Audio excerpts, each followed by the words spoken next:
Вітаю всіх слухачів. Це програма «Крим. Реалії», спільний проєкт Української служби Радіо Свобода та Українського радіо. Мене звати Олена Бадюк. Для росіян починається пекло. Про це днями заявив міністр оборони України. Михайло Федоров вважає, що найближчим часом унаслідок ударів українських дронів окупований півострів Крим стане ізольованим. Водночас голова Меджлісу кримсько-татарського народу Рефат Чубаров закликав громадян Росії, які незаконно перебувають на території Криму, негайно залишити півострів. Наскільки швидко змінюється ситуація у Криму? Чи виїжджають звідти росіяни? І чи буде Кремль до останнього триматися за Крим, не виводити звідти свої війська і утримувати окупаційну владу? Про все це сьогодні у нашій програмі.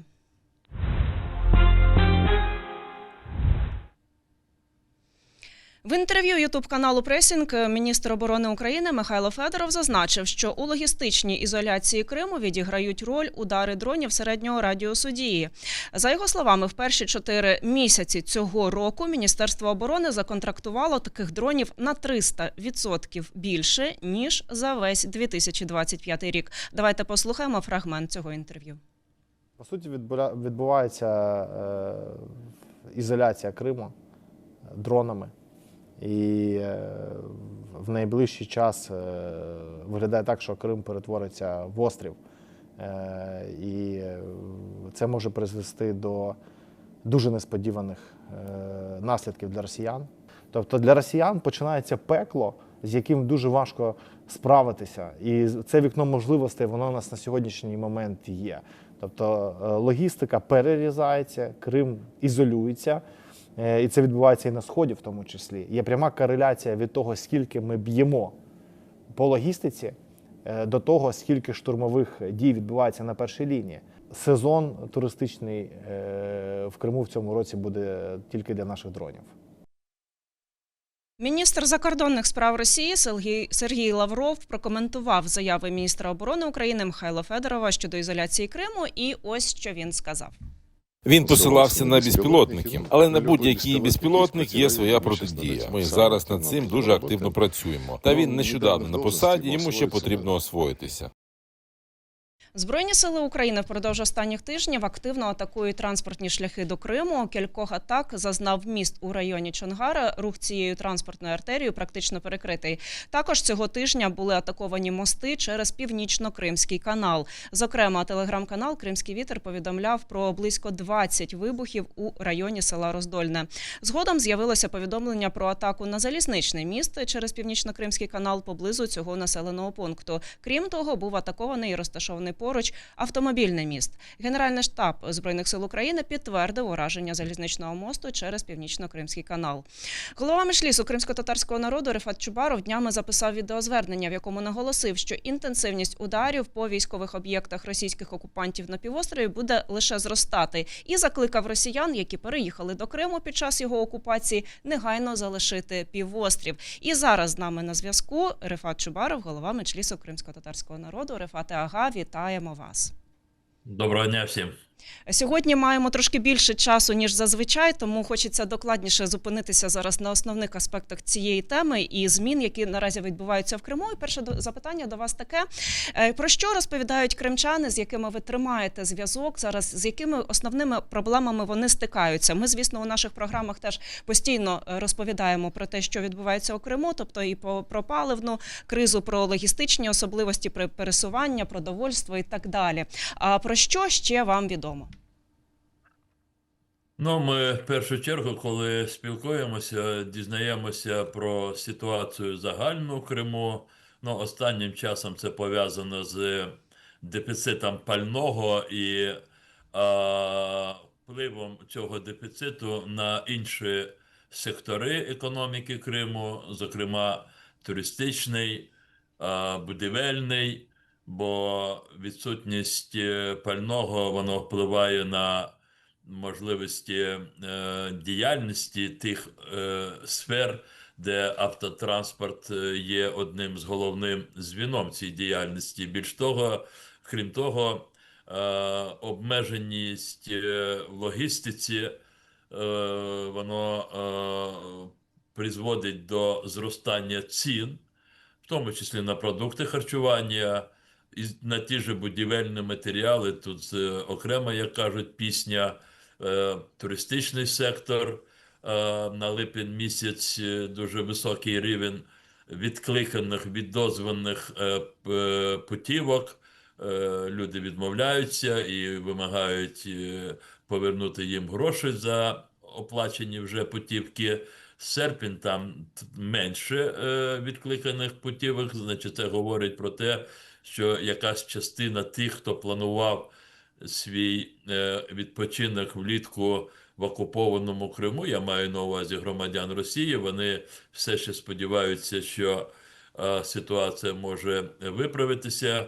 Люди нам говорять про постійні нічні, як вони кажуть, дискотеки. Тобто це говорить про те, що йде атаки безпілотниками і намагання протиповітряних засобів російських окупантів протидіяти цим дронам. Північні райони Криму, як ми кажемо, степові райони, як правило, ті об'єкти російські, які там розміщені, вони практично кожної ночі під ударами українських Збройних сил. Отже, от ситуація така, яка свідчить про те, що Крим став прифронтовою територією, і звідси різні настрої у різних груп населення Криму.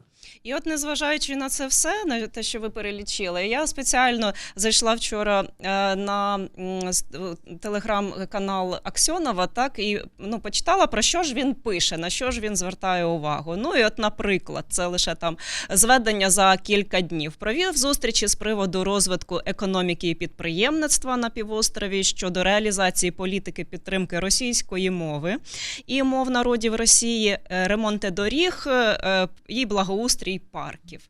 Як вам така реакція? І як ви вважаєте, наскільки це зараз погоджено з Кремлем ось так саме реагувати на ситуацію в Криму? І чи можуть, як ви вважаєте, в подальшому у Кремлі, наприклад, бути невдоволеними окупаційною владою Криму і проводити якісь зміни, наприклад?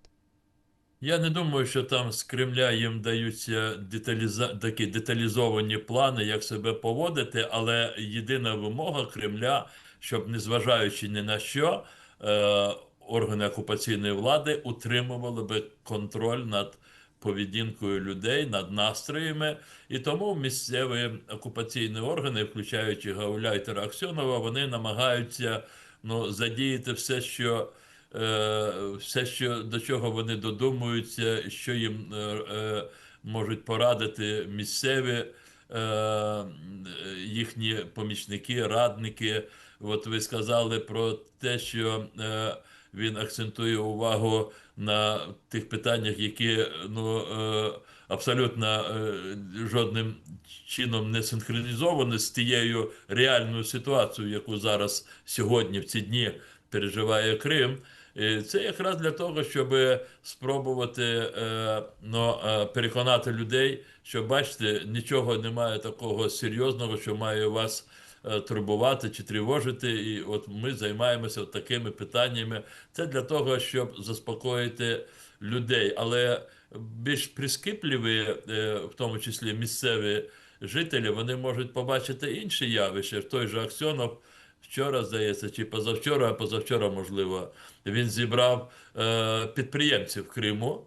І тільки ті інформації, які доходять до нас, говорять про те, що місцева влада окупаційна намагається максимально і залучити місцевих підприємців до того, щоб трошки зняти оцю тяжкість тих проблем, які зараз відчуваються в Криму, починаючи від дефіциту пального, зростання цін. Тобто тут були суцільні заклики до мобілізації, до концентрації, до допомоги. І все це було звернено в бік бізнесу кримського. А потім я вже читав коментарі тих, хто був на цій нараді. В них є така група, мені прислали частину цих коментарів. і які питання задавалися Аксьонову, і він від них не то що уходив, але просто йому не було що на них відповідати. Ну, скажімо, підприємець стягне руку і каже, а як би допомогти дрібним і середнім підприємцям хоча б на тиждень давати 40 літрів бензину на машину для того, щоб утримувати діяльність хоча б на рівні себевартості процесів виробничих. А він каже, ну потерпіть, скоро буде краще. Тобто тут влада намагається приховати справжню інформацію, справжню ситуацію, що відбувається в Криму, але приховати не можна, бо люди живуть. Люди в ж цій все ситуації. бачать, звісно, так. Да. Рефат Ага, а от за вашими даними, зараз чи спостерігаються такі випадки, коли справді росіяни залишають Крим? Я бачила кілька відео таких у соцмережах про те, що дехто вже про це думає, дехто вже планує навіть куди.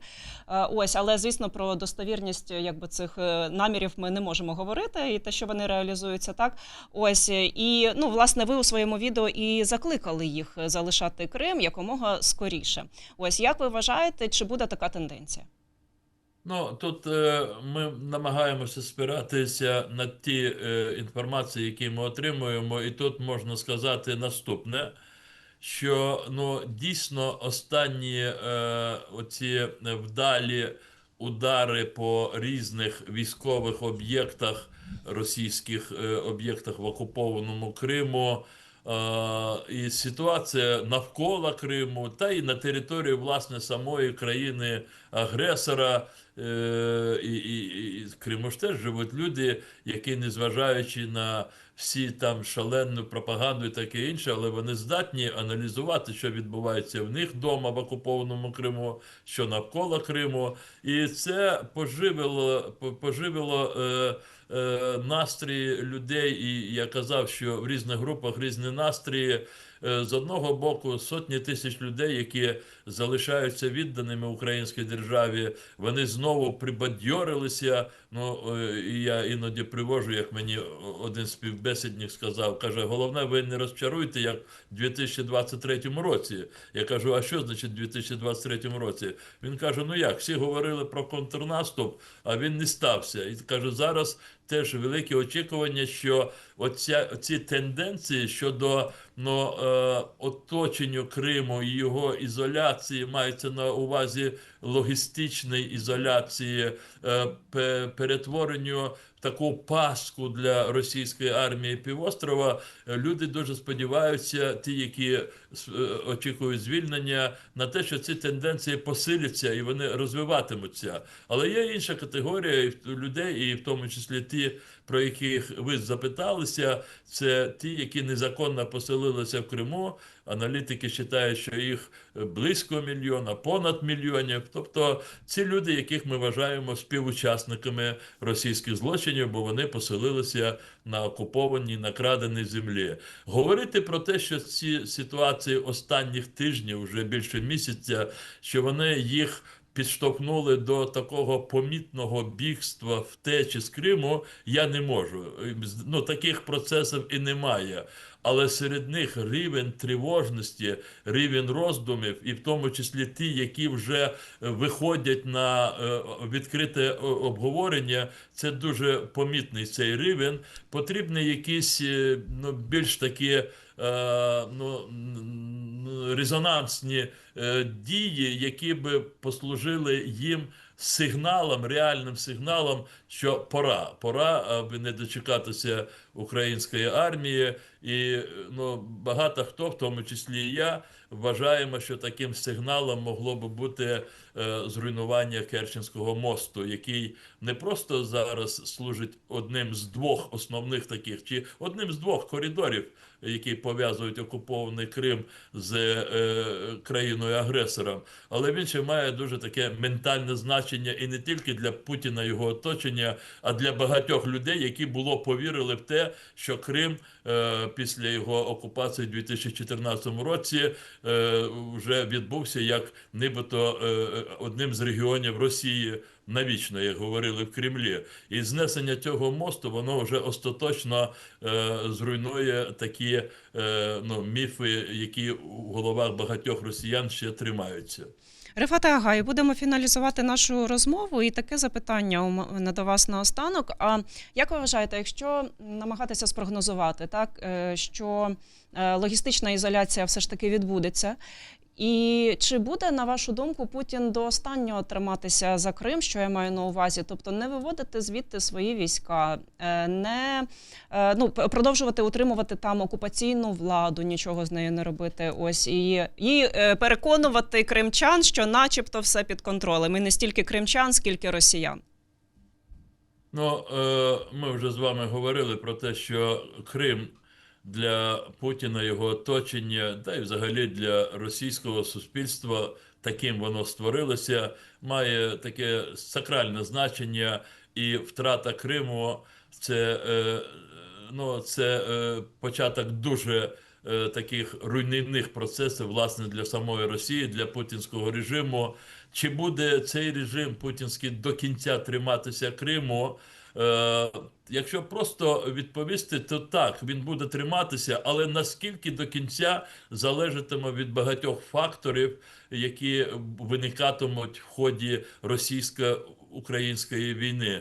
Отже, відповідь на це питання можуть дати лише подальші дії Збройних сил України. Може статися так, що саме з Криму російські війська почнуть свою втечу з українських земель.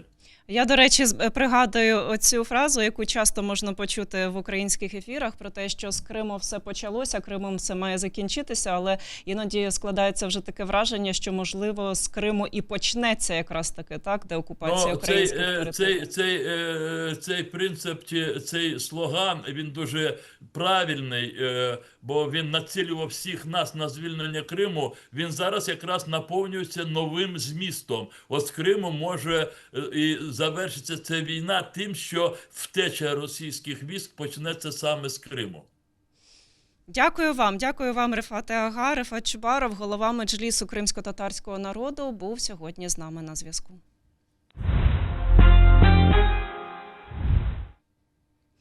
І це все на сьогодні. В студії для вас працювала Олена Бадюк. Підписуйтеся на Крим Реалії, вмикайте сповіщення про наші нові відео. Але якщо ви перебуваєте в Росії або на окупованих територіях, будьте обережні з лайками та репостами нашого контенту, оскільки уряд Росії визнав Крим Реалії небажаною організацією. Залишайтеся з нами, кримчани мають право знати.